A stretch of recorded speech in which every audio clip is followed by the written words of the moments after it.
Hey, welcome everybody to the HR Leadership Accelerator. Today we are live with Dr. Jeffrey Magee. We are so excited to have him here with us today so that we can get into human capital management and making 1% or micro-calibrations over time in order to reach your personal and your professional objectives inside of your organizations. So without further ado, let me bring in Dr. Magee. Good day, good morning, good evening. How are you, sir? Doing great, thank you. Awesome. So everybody knows Dr. Magee is in Pacific time, so it's an early morning for him, 6 a.m. We really appreciate you getting up and at it with all of us at the HR Leadership Accelerator, the Bravo Center of Excellence. This is awesome. So for everybody listening, we are live. If you want to comment, because we're live streaming to Facebook and to YouTube, make sure you hit the StreamYard link so that your comments can come in. I see them flowing already. Our moderator, Ellen, she'll be in there making sure that we're responding to you as we should be. This is a 30-minute live session, HRCI and SHRM approved, so you'll get the activity IDs at the end. And let's just get into it with Dr. Magee. So human capital management, 1% calibrations. Dr. Magee, tell us about your trajectory code and what that means. Appreciate it. Thank you very much. So years ago in business, both as an employee, how most all of us start out, ascending up into leadership roles, into management roles, into owning business roles, transitioning in, working with global leaders, what I started to recognize is really life is a formula. Everything is a formula. If you're a small child and had older siblings, we quickly recognized if, Bo, you're my older brother and you did something, got away with it, boom, I knew what to do. If you got in trouble, I would say, oh, make an adjustment. So from that, moving forward, I started recognizing why is it some people can apply their energy in a direction, a trajectory, and they have tons of successes, however you want to define successes. Others take their energy and their trajectory and they keep running into walls. I started realizing, wait a minute, there's a formula here. And so I call it the trajectory code. Think of a letter V for victory as the diagram. And if you think of that letter V, basically, then we take letter A and put it here at the bottom of that. And then the line going upward from bottom to the left, let's call that letter B here. So you have AB trajectory, which is a finite line. If you take to the right, that one goes out into infinity, and we'll call that letter C. So you have A, B, and C. AB, finite line, AC goes out into infinity. One of the models we use in management, in psychology, is a model called the ABC formula to human behavior, the ABC model. I've taken it and I've basically constituted it and put it into business language. So A stands for activating event, B stands for behavior, C stands for consequence. Now, what I started to recognize in terms of this formula, and I use it in my management books and my training and my coaching, is that when we all have an A experience, which are endless every day, just like today. I mean, your alarm clock goes off or doesn't, that's an A. Your drive to work or walk to work is good or bad, doesn't matter, that's an A. So if we recognize how do we calibrate both mentally and physically, what do we do whenever a stimulant comes into your universe, that's an activating event. That's going to cause you to mentally and physically do something, that's behavior. And if we guide that behavior in the right direction, it can take us towards successes faster. Now, here's the visual for all of our participants today. Think of A as a thumbtack on a wall, and two threads are hanging straight down to the floor. If you take one of those threads and you tack it up at letter B, and you take the other one and you tack it up at letter C, there'll be a period of time where those two threads are leaving basically the A, where they look like they're kind of on top of each other before they separate. That's the clue to success. I call it the 1% factor. Because when those lines are on top of each other, if you recognize if you keep doing whatever it is you're doing, it's going to take you towards derailment, then you can recalibrate. And it's only a 1% readjustment, 1% recalibration to get from AB, which is going to take you to failure, over to AC, which could take you to success. So for example, there's the diagram. And so the successful people recognize where are they at A and what do you do to calibrate it to C, because C goes out into infinity. And that's where I started realizing, wait a second, when you study successful people in businesses, they're the ones that can recognize sooner a misstep, a miscalculation. They're the ones that can recognize quicker an adjustment in human capital that needs to be made to be more successful, or the market is shifting so they can count on them. And we use words in HR like, again, onboarding, talent management, career pathways. If we're doing that smartly, those are all 1% calibrations that can lead people to success. Yeah, no, that is fascinating. And whenever you talk about that, and even as I read your book and your trajectory code, it really hits home. There it is. The best book for everybody listening. It is an amazing book. Thank you. You're most welcome. But it takes me even into my own background in human resources and in leadership and building leaders of the future, that when you can really take time and recognize where those 2 points are starting to drift to make the 1% calibration. So I'll give an example. And when we talk human capital management, you're talking all people. In my mind, you're talking all people operations, because it's all about people. So whether it's a hiring process, when you're bringing new candidates in and something's not going right, so before you wait for it to go completely off the rails, right, you're recognizing that maybe it's some interview technique training with a certain hiring manager, because that hiring manager's positions aren't being filled, or they have a hard time selecting candidates. So what is happening here? Recognize it faster, quicker, make the 1% calibration so that you do stay on track towards trajectory C, going out into infinity, to actually achieve or exceed the objectives you're going after. And that's exactly it. Again, there's a saying, an adage a lot of us use and grew up with, and said, practice makes perfection. And that could not be any more incorrect of any statement out there. Because if you practice being an idiot, you'll become a very proficient idiot out there. So what we have to realize is, let's take a page from pro athletes as an example, and take it to the business space of wherever you are, whether you're a small business professional or you're a Fortune 100 global business professional. We have to recognize we have to have the right subject matter experts doing the onboarding, doing the training, doing the 30, 60, 90, quarterly, annual check-in reviews, etc., so that we make sure we're practicing the right performance. Because again, it's not just practice that gives perfection. It has to be the right practice, the right behaviors, the right training, the right coaching, the right reinforcement. And then you have to look at how you develop yourself. To me, again, training and development, whether you're talking at the executive level, C-suite, or at the front line, there's some pathology that stays the same. First of all, education and training has to be psychologically based, meaning what do we need to do for this person to grasp it and understand it at a proficiency level that just gets us by, or at a mastery level. Then not only is there a psychology application, there's a chronology. What has to be done first, second, and third? Sometimes people, they want to get from point A to point Z overnight. It's like, wait a minute, there are some steps in between those that are critical. And it's not that we're trying to hold you back. If we don't give you the right training and onboarding and development, it's going to eventually come back and haunt you and the team and the organization. So back to those 1%, it's critically important. I mean, you knew that in the military, you knew that when you're working in the White House, and you knew that when you're in essence in any sort of a SHRM role, let's say. But sometimes we let ego get in the way and we make exceptions and allowances, and that comes back to bite us in the butt in organizations. Or we don't follow the right pathway, and then we can have compliance issues, we can have safety issues, we can have all kinds of implosion issues. So critically important to follow the formula. Always be willing to challenge the formula. Don't challenge a person, but maybe challenge their behaviors or their actions, or again, the formulas again are what's important. Yeah, no, so true. And one of the things that we talked about in our live sessions a couple of weeks ago, and it's something that we espouse to here in our academy, is it's all about values-based leadership, values-based results. And I'm just going to read a couple sentences from your book, because I highlighted it, because it like I identified with it so quickly, and I hope others do too. Your values drive your vision, which in turn propels your operating mission. Statements 2.C, which is what you're just talking about. And when you have these aligned within yourself and with the people with whom you interact with or serve, you're much less likely to experience degradation of your trajectory code. Values alignment.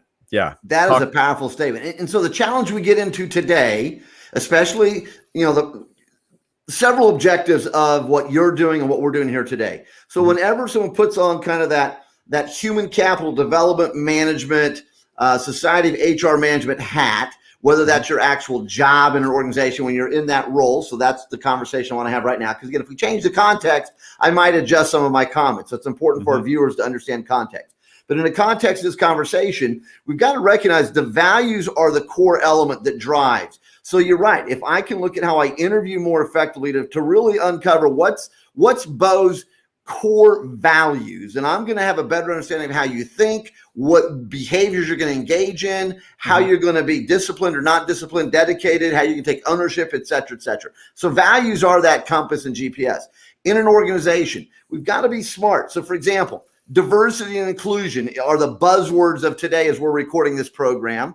And I call those buzzwords because if you don't understand what diversity really means, it is just a buzzword. And the problem we get into in organizations is whatever the shiny element of the day is, everyone gets excited. And again, being a person of diversity, I have made the comment a zillion times that diversity for the sake of diversity in an organization is not diversity. It's freaking insanity, and it should be criminalized because you do a disservice to everybody. So diversity should be not just diversity of color, diversity of gender, diversity of ethnicity, diversity of lifestyle, of religion, of politics, of thought, of mindset, of skills. It's a huge conversation. Mm-hmm. And so what we do is a disservice to someone when we say, okay, Bo, we're going to put you in here because we need to have a compliance check mark somewhere. Versus saying, how do we create an inclusive organization for anyone who shares our values to want to jump in and participate in our organization or our culture and enrich it and make it better. And we all learn from each other and leverage each other's assets, strengths, positives, attributes, not in essence, implode an organization just so we can, in essence, be fancy for the day. And that's not a comfortable conversation for a lot of people to have. No, I think you're absolutely right. And you hit that spot on. It's not a comfortable conversation for people to have. And I think the people who actually get it are comfortable having those conversations with the ones who don't. Even if that happens to be their CEO or their COO, someone in the C-suite, to actually get them to train them, to mentor them, to guide them on what diversity means. And how does that fit inside of your organization? It's like we talked about with values. Every company is different. No, there's no one company. There's no 2, 3, 4 companies that all say, yep, we all share the same. We have the same exact values. So we're looking for the same exact people. And that doesn't happen. So when you reflect internally on what your values are, to find that alignment with a company that has similar values for yourself, it's just as important to do the same from the company to the person side when you're talking about managing people and leading people. And when we say human capital, that's your people. So finding that if you get rid of the values just to check a compliance block, then you're not even going to come close to hitting the trajectories that you hope to. The number of great businesses just in North America, we could take this globally, but if we just fixate on one zip code, let's call North America, and then we tighten that zip code down to the United States, we tighten that zip code down to your state if you're watching us in USA, if we tighten that zip code down to your metropolitan area, if we tighten that zip code down to your actual zip code, so if you keep getting tighter and tighter. I mean, I have written about this. I have shared this. I have talked about this. I have lived this. And then this is diversity is an organization's strategic asset if you're smart about it and your values driving. So your values give your trajectory of your products that are appropriate for your suite, your deliverables, your distribution systems, how you go about doing your business, whether it's virtual, whether it's a hybrid, whether it's traditional, everyone comes to the same building to work in. All of those things are going to be driven by your values. And again, you're exactly right. When you take your values out, now you're just a commodity. And that doesn't even guarantee you long-term win. So we have lots of businesses that forgot their values, and that got them off of AC trajectory and started aiming them towards AB. And then because they didn't leverage their diversity, it was like, everyone has to be just like me, that put them further over to AB. I mean, again, for some of the people viewing this today, you may or may not know these names. So there's your pop quiz. But think about Woolworths. Woolworths used to be, in essence, one of the benchmarks of retail America, and they're no longer in existence. And then it was Montgomery Ward's. They're no longer in business. Then it was Sears and Roebuck. They're no longer in business. Then it was Kmart. They're no longer in business. But because they forgot their values, they started flowing away from AC, their sweet spot, what made them successful, who the people were that followed them, etc., to A, B, and are no longer there. And then furthermore, if you think about if they were focused on their values and what they were delivering, the businesses today that have replaced them are nothing different than the businesses they replaced. They just have made themselves more relevant. And so your values also have to be relevant, or you will go out of relevancy, out of business, out of life, etc. Yeah, 100%. So mission is why we exist, what the reason for the business even existing in the first place. Vision, I would even equate that to your trajectory C, where it is that you want to go. And then values are the behaviors that are going to get you to trajectory C, and you cannot leave them behind. Absolutely not. That's And again, if you think about the basic model, as soon as any one of those values start to change in your life, that's giving you a clue. You're leaving at 1% and you're starting to go further up those lines. And the further you go up A, B, it takes a lot more energy to get from basically way up here back over to there. But if you can catch yourself down there, it's a no-brainer. I mean, it's very easy to make those adjustments, whether you're talking about, again, communicating with that C-suite CEO or executive or senior leader, or even a frontline leader. I mean, sometimes we have people of diverse ages. It's not just older people that may have a problem with this or younger people that may have a problem with this. I mean, sometimes all of us may be the knucklehead in the conversation having a problem. We have to go back and revisit, okay, what are my values?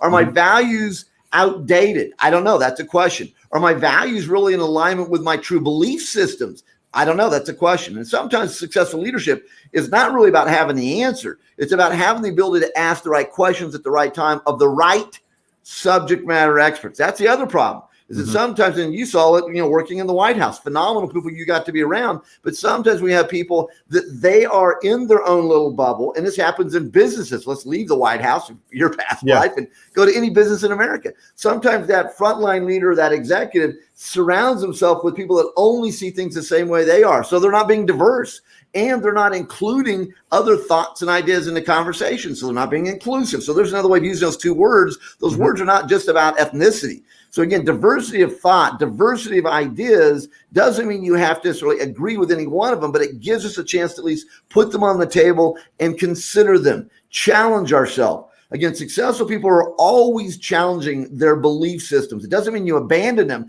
but you challenge them to either double down on, yes, I'm right, or you challenge them to realize I need to evolve. There's a news flash. Some people just need to evolve as their problem. They're stuck in a time warp. Yeah, no, I think that, absolutely. And one of the things in human capital management that I think is super important, and it covers all of this, and it's values, it's everything involved. You build relationships. It's about people. So you're building relationships from the moment you put out, say, a job posting, right? And people are starting to learn about your company, and then you have a conversation with them. So right from the get-go, you are starting to build a relationship with someone who has the potential of joining your organization, and then you continue to build that relationship. And you have this model, this formula around a relationship cube, where we talk about trust, motivation, assertiveness, communication, and the importance of those. Talk to us a little bit about the relationship cube and how you see that and how you help companies in that arena. Great question, and thank you. You're doing a deep dive on my book. I'm loving this. So here's the model, folks. Decades ago, I'm at a conference, and this conference is really focusing on two tracks. So there's one track of professionals, HR, business leaders, psychologists, coaches, and they're looking at peak performing, high potential teams, and what's the DNA of those and what's going on, and how do you take them to the next level.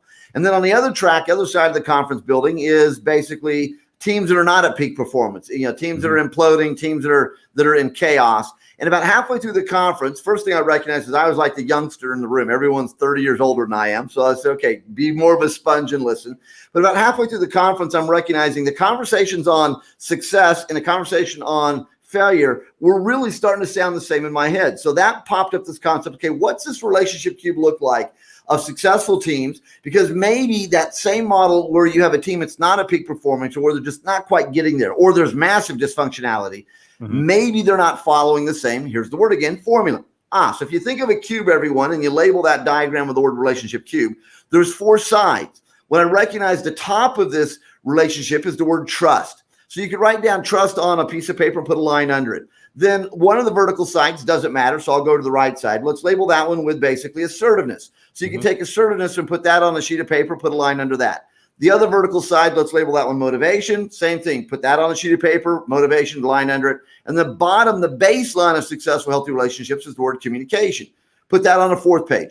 So if you look at these four sheets of paper, what you could brainstorm yourself or with your team, or facilitate a conversation and get everyone else to give you the answers, is think of these as a bank account. So this bank account's called the relationship cube. There's four ways you can make deposits into this relationship. So let's start with trust.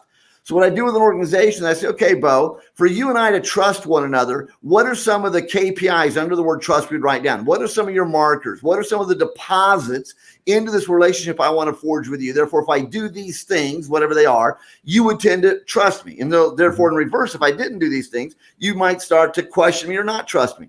So we get this massive list. Again, think of some of the words that fosters trust. Do what you say you're going to do, support people, walk your talk, be honest, etc. And I say, okay, stop. There is a number one answer under each of these four. No, it took us about 4 ways. We talk about do what you say you're going to do, walk your talk, support people, honesty. Honesty is the number one answer. Every human being, unless you just arrived on this planet, has an internal BS meter.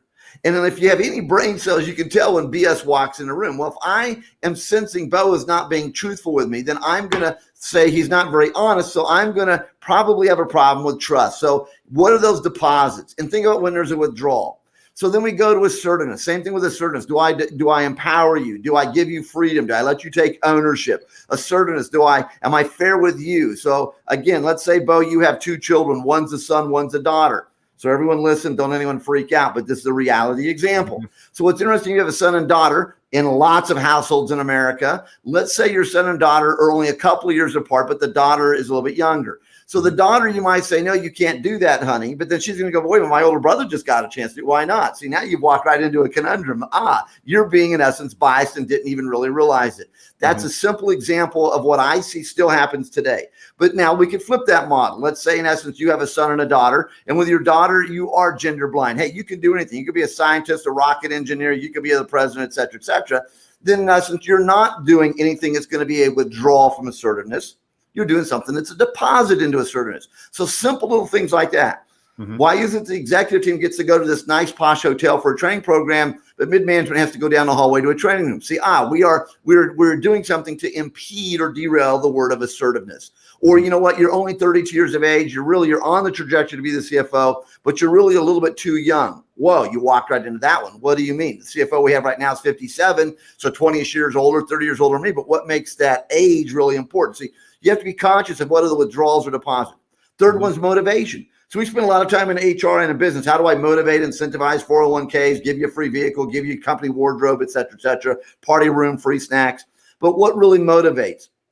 So the last one is communication, same thing. How do you foster better communication? So the point of the relationship cube is that what are the sides that creates the construct of a healthy relationship? And I found as a minimum, there's 4. In your life, in your organization, maybe there's a 5th, 6th, 7th you can add. But if you take these 4 and you're always growing them and developing them, trust, assertiveness, motivation, communication, you'll have healthy relationships. Because when there's dysfunctionality, someone feels that one of those 4, several of those 4 are under attack. We're not being equal. We're not even living them. And that's what you create the problems. This model is powerful in terms of what are the KPIs and then how do we live them? How do we bring them to life? Very powerful. And I think it was extremely exacerbated, came to light big time across probably every company out there during the last 14 months of this pandemic, is the importance of continuing or building the trust in the leadership in the company. Communication is a big one. And I've talked about this with numerous people, and it's having the source of information and having it be true information. Even if what you know today is nothing new than yesterday, it's still saying it's still the communication piece, and that we don't have any new information to share with you today, but we're sharing, but in reality, that is still sharing and being honest that you don't have anything new. When you do have something new, you will share it, and it'll be truth and it'll be factual. And that trust bridge between the leadership and the employees of the company, so critical. Absolutely. especially where everybody found themselves in the last 14 months. And so the example that you just gave to the relationship cube, again, it hits all 4 sides, because even if you don't have new information and you just give everyone an update, that's an example of a deposit into communication. And by doing that, you're keeping everyone at the same energy level or doubling down more. So now you have motivation. You're identifying where the truths are, and that keeps everyone in a mode to want to be proactive. That's assertiveness. And it rebuilds or it reinforces the word trust, because again, lack of communication, lack of information is actually communication, because humanity will always fill in the blank if you don't fill in the blank for them. And quite often, what they fill in terms of that blank may be completely incorrect, but now they've calibrated their thinking, which reinforces or implodes their values, which is going to reinforce and drive their actions. And then that's going to influence someone around them. And next thing you know, you're way off track and down a rabbit hole. Absolutely. I think that is so important, because people will absolutely fill in the gaps. They'll make their own stories just because you left it out. You didn't talk about it. They'll find information elsewhere, might not apply to them or to your company or whatsoever. And then what happens, which is unfortunate, because you leave that out and you're not making those communication deposits, then, your staff talk to each other. And take that one step further. I went to college to be a journalist. That was my passion. Before I even went to college, I had hundreds of articles published in a major metropolitan newspaper while I was even in high school. I was rocking it. And I got all these great scholarships. When I got out of college and I spent some time in Kansas City, Missouri in broadcast and print journalism, I became very discouraged with the fact that it was very biased, very agenda driven, very much negative as an industry. It's all about negativity. Now I say that because I lived it. Now, again, journalism's not that way today by any chance, but I use that silly example to come back to what you said about an executive. I remember some of my journalism professors, phenomenal faculty. They've all since long passed away. But they made a comment as a journalist: if you're going to report on something that's outside of the box of just a lifestyle, featurey, fluffy article, you need to have three people that don't know each other that can corroborate a fact, a piece of information, before you ever think about writing it and sending it to me to review as the editor for consideration to put into the print or put on broadcast. Use that same model as a business professional, just with your peer group in society. Use it as a leader. Who are you getting your information from? Because, Bo, what you just said in terms of fact and factoids is critically important. Again, if I'm looking at making a major decision that's going to have financial implications in my business, then who are the key stakeholders to this conversation? Because that can give you plural names that you need to be checking into and getting their fact side. Right. It may involve, who's in charge of your checkbook, your CFO, your accountant, your et cetera. Get their involvement.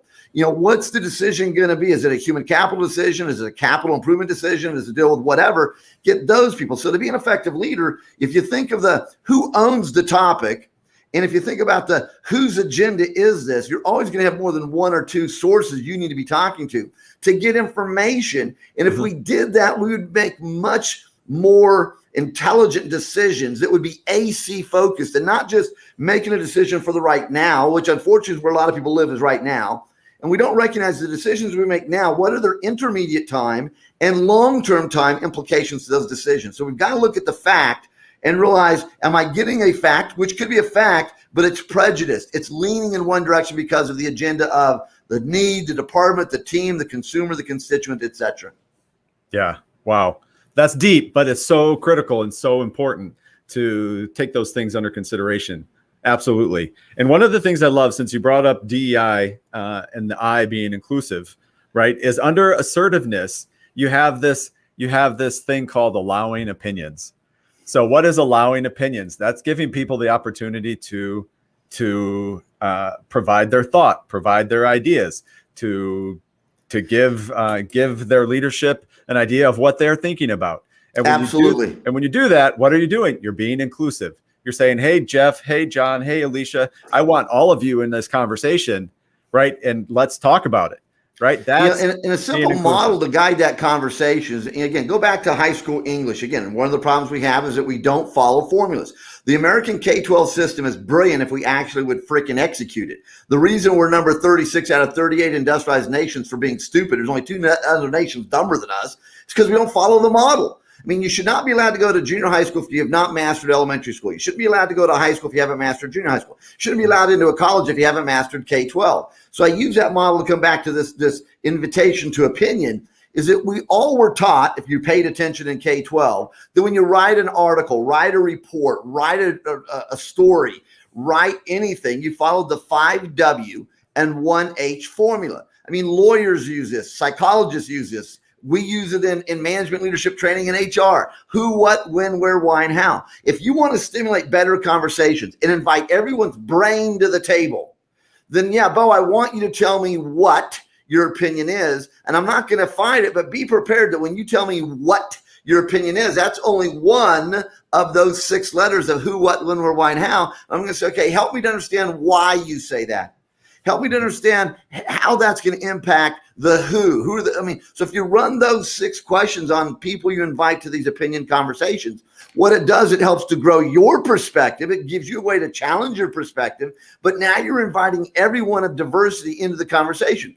However, that old adage of put up or shut up needs to be brought into the room as well. If you're going to share your opinion, then I want to learn from it. So any of those 6 letters you've not shared, you've got to put up. And if you can't put up those other 5 or 6 or 4, 3 words, then don't give me your opinion. Well, we have to make change. Okay, that's great. Tell me what the real change is. How are we going to do it? Who's going to have to participate and own it? When do we start? I mean, so you can have now mature conversations. We don't have mature conversations because everyone gets into loggerhead over what you said versus what I want. And no one's ever made sense out of either side. Yeah, it's absolutely crazy. And that's what I love about what we're doing here in our mission with the Brabble Center of Excellence, our leadership development programs, is to take those things like, we need change, or, we need to put people first, or we need to be values driven.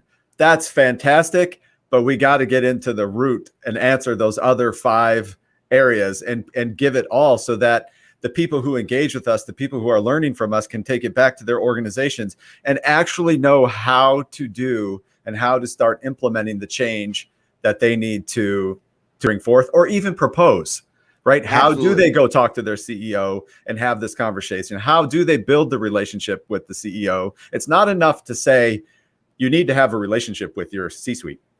Oh, great. You just left me with an epiphany. Wonderful. Boom. But you have to have the relationship going horizontally, up and down as well. And exactly. Awesome. And we talk about creating these change pathways or reinforcing what's working good for us. The cancer that kills all of this, and there's a couple of cancer threads. One of the bigger cancers that kills this, whether we're within a business, within our home, or within society, is the word blame.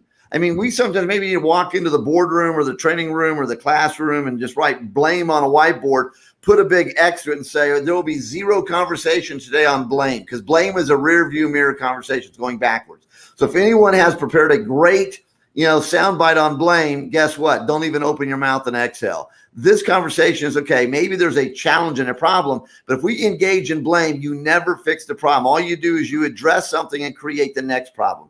So if there's an issue, let's identify the who, what, when, where, and why around what caused the problem. Then let's identify the who, what, when, where, and why around how we move forward. And if what the problem was something horrific in our past, how do we address the who, what, when, where, why, and how KPIs, make sure we never skew off that A-C trajectory to go back over that A-B again. Because again, profound statement in business or life. When you judge history through the lens of today, history almost always will lose. So you've got to look at history through the context. Doesn't make it right or wrong, but if you look at history through the context of the lens of that day, you can see how things that either were successful or flawed and failed through today's lens happened. So we can then address and adjust and adapt and adopt the who, what, when, where, why, and how today to move forward to be successful. That's how winners and winning businesses, that's how you evolve. Absolutely. 100% love everything, Dr. Magee, as always. And for everybody listening, we are so excited that Dr. Jeff Magee has joined us in the HR Leadership Accelerator. He's advising, he's presenting like he is today. He's excited to be, I'll take your words for you. He's excited to be part of it because we really want to transform the leadership development and the business acumen for our HR professionals in order to elevate their results that they get personally and professionally inside of their organizations to really deliver next level leadership. Because we just don't want the HR folks left out of that equation, because you're so critically important. So critical. It's beyond that, Bo. And you said it. When I talk to business owners and CEOs, many times the conversation will evolve towards, how can we be more efficient, effective, and successful tomorrow? And I said, then let me challenge you. The 2 most important people that needs to be this trio of the executive team. And again, I say this tongue in cheek, but I'm also very serious.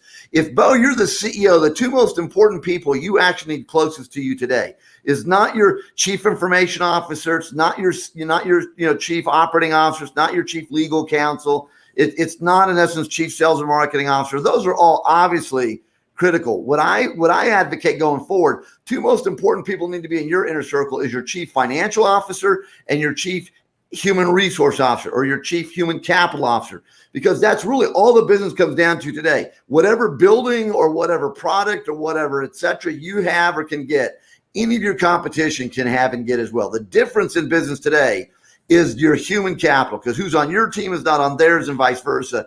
So Right. if you really are tuned into those two, you can have a significantly greater success. One last thought, think of a professional athletic game. So if you as a viewer are watching, and I'll role play with Bo, if you want to be successful in business, you got to start thinking like pro athletes. See, they get it. Most everyone else in business on the globe doesn't get it. They miss this. If Bo's the head coach of a professional football team, let's say, and you walk out on the sideline tonight to play against the competition, I'm the head football coach of the other team. It's probably blatantly obvious, simple, silly question. So viewers, let's play a little Q&A. Do you think Bo's going to know the name of the team that's on the other sideline? Yes. See, that's the organization game. We've all been raised, because a lot of people that are great academics, but the problem with some academics is they've never signed the front of a paycheck. So they don't truly understand 90% of what the hell they talk about. You have some mental and physical calluses. You signed the front of payroll checks. You understand business. So let's go deeper. So instead of me knowing who my competition is, the other name of the business, Bo's walking out there. Do you think Bo knows the name of the head coach on the other sideline? Absolutely. Do you think Bo knows some intel on that person, my lifestyle as a head coach and maybe some of my background? And so he knows how I think. So I challenge you as an HR executive or a business owner watching this. It's not just who's your major competitor, 1, 2, or 3 of those companies, but who's in the same position you're in that company. What do you know about them? Because that's who you're competing with. Let's go deeper. Do you think Bo knows who the strong lineman is on the other side, who the quarterback is, who the other specialty coaches are, who those other players are? Absolutely. So in your organization, who are some of the key employees in those other companies? And do you know about their values and their behaviors and their training and development? So if we want to be more successful, HR, yes, we're about compliance because the federal government makes us deal with compliance. But if you really want to back this bus up and become more successful, HR is a strategic asset to your organization's next and every success. Amen. That's it. Amen. I'm with you. Mic drop. Mic drop. That's a great way to end. Thanks for adding that last nugget. Greatly appreciate it. We thank everybody for tuning in. This is on YouTube. It's posted in the Facebook group, so it'll be pinned at the top of the page for anybody who didn't get to see it live. It's there for you. Make sure you take your information scrolling at the bottom of the screen and write it down so you can get your recertification. But this has been super energetic, enthusiastic. Dr. Magee, we thank you so much for being with us this morning. It's early. We appreciate your time. And without that, everybody have a great day, and we'll see you later.